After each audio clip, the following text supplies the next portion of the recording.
ঘরের মাঠে মেট্রোপলিটন স্টেডিয়ামে রায়ো ভায়েকানোর বিপক্ষে জয়ের লক্ষ্য নিয়েই নেমেছিল আতলেতিকো মাদ্রিদ। শেষ পর্যন্ত ৩-০ গোলে জিতলেও বেশ ঘাম ঝরাতে হয়েছে তাদের। ম্যাচের ৩ মিনিটেই সোরলোথের গোলে এগিয়ে যায় আতলেতিকো।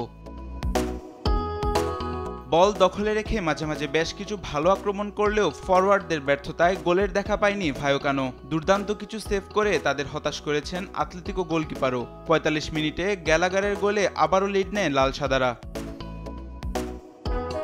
বিরতির পর আক্রমণ পাল্টা আক্রমণে জমে ওঠে ম্যাচ। ৭৭ মিনিটে অসাধারণ এক আক্রমণ থেকে স্কোর লাইন ৩-০ করেন হুলিয়ান আলভারেজ। এরপর শেষ পর্যন্ত চেষ্টা করেও আর ম্যাচে ফিরতে পারেননি ভায়োকানো। ফলে স্বস্তির এক জয় নিয়ে মাঠ ছাড়ে আতলেতিকো। এই জয়ে ৩৩ ম্যাচে ৬৬ পয়েন্ট নিয়ে টেবিলের ৩-এ আতলেতিকো মাদ্রিদ। মৌসুমের শুরু থেকে শিরোপা রেসে থাকলেও শেষ দিকে এসে বাজে পারফরমেন্সের কারণে বেশ কিছুটা পিছিয়ে পড়েছে তারা। এখন সেরা ৪-এ জায়গা ধরে রাখাই লক্ষ্য দিয়েগো সিমিওনের দলের। মাহবুব তামিম, স্পোর্টস ডেস্ক, দেশ টিভি।